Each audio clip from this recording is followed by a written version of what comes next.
ಒಳ ಮೀಸಲಾತಿ ಅಂತ ಹೇಳಿದ್ರೆ ಮಾದಿಗರಿಗೆ ಮೀಸಲಾತಿ ಅಷ್ಟೇ ಕೊಡಿ ಅಂತ ಕೇಳಿದ್ರು.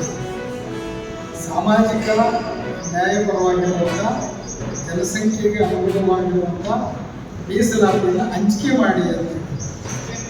ಬರೀ ನಮ್ಮ ಸಮುದಾಯಕ್ಕೆ ಅಷ್ಟೇ ಕೊಡಿ ಅಂತ ಹೇಳಿದ್ರೆ ಈ ಗುಂಪುಗಳು ವಿಂಗಡಣೆಗಳು ಏನೂ ಆಗ್ತದೆ. ನಾವು ಕೇಳಿದ್ದು ಸಾಮಾಜಿಕ ನ್ಯಾಯ, ಜನಸಂಖ್ಯೆವಾದ ಮೀಸಲಾತಿ, ಪ್ರತಿಯೊಬ್ಬರಿಗೂ ಸಮಾನ ಹಂಚಿಕೆ ಸಿಗಬೇಕು ಅಂತ ಹಾಗೆ ಅದರ ಪರಿಣಾಮವಾಗಿ ಮತ್ತೆ ಸಾಮಾನ್ಯ ಸಿದ್ದರಾಮಯ್ಯನವರು ಒಂದು ಆಯೋಗವನ್ನು ಹೊಸದಾಗಿ ಮಾಡಿದರು. ನಾಗಮಂದಾಸ್ ಆ ವರದಿ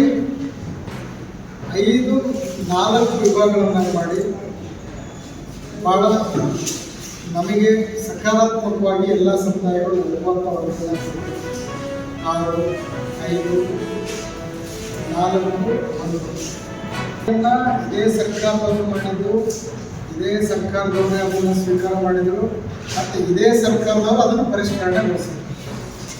ಆ ಕಾರಣಕ್ಕೋಸ್ಕರ ವಿರೋಧ ಪಕ್ಷದಲ್ಲಿರ್ಬೋದು ಅಥವಾ ನಾವು ಕೂಡ ಅದಕ್ಕೊಂದು ಸ್ಪಷ್ಟೀಕರಣ ಯಾಕೆ ಅನ್ನೋದ್ರ ಬಗ್ಗೆ ಇವತ್ತಿಗೂ ಕೂಡ ನಾವು ಕೇಳೋದು ಬಯಸ್ತೀವಿ.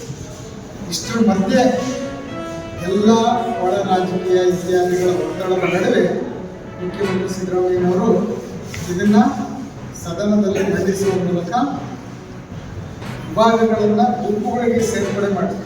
ಅದರ ಮೊದಲನೇದನ್ನು 3ರಲ್ಲಿ ಸೇರಿಸಿದ್ದಾರೆ, ಕೊನೆ D-ನ C ಸೇರಿಸಿದ್ದಾರೆ. ಈಗ ಸೇರಿಸಿ ಅಂತಿಮವಾಗಿ ಅವರು ಇದನ್ನು ಜಾರಿಗೊಳಿಸುವಂಥ ಪ್ರಯತ್ನವನ್ನು ಪಟ್ಟಿದ್ದಾರೆ. ಇದನ್ನು ಅನುಚಿತ ಆಗಿಲ್ಲ. ಇಷ್ಟು ಪ್ರಾಮಾಣಿಕ ಪ್ರಯತ್ನವನ್ನು ಸಿದ್ದರಾಮಯ್ಯನವರು ಮಾಡಿದ್ದಾರೆ ಅಂತ ಅಂದ್ಕೊಂಡು ಮುಖ್ಯಮಂತ್ರಿ ಸಿದ್ದರಾಮಯ್ಯನವರಿಗೆ ಈ ಕ್ರಮವನ್ನು ಕೈಗೊಂಡಿದ್ದಾರೆ ಅಂತೇಳಿ ನಾನು ಅವರಿಗೆ ನಮ್ಮ ಸಮುದಾಯದ ಪರವಾಗಿ ಅಭಿನಂದಿಸ್ತೇನೆ. ಈ ಎಲ್ಲದರ ಮಧ್ಯೆ ಯಾಕೆ ಈ ಗುಂಪುಗಳನ್ನು ಮತ್ತೆ ಸೇರ್ಪಡೆ ಮಾಡಿ ಇದು ಒಂದಿಷ್ಟು ನಮ್ಮ ನಡುವೆ ಗೊಂದಲ ಆಗಿದೆ ಅನ್ನೋದಕ್ಕೆ ಸ್ಪಷ್ಟೀಕರಣ ನೀಡಬೇಕು ಅನ್ನೋದನ್ನು ನಾವು ಕೂಡ ಅಪೇಕ್ಷೆ ಬಯಸ್ತೀವಿ.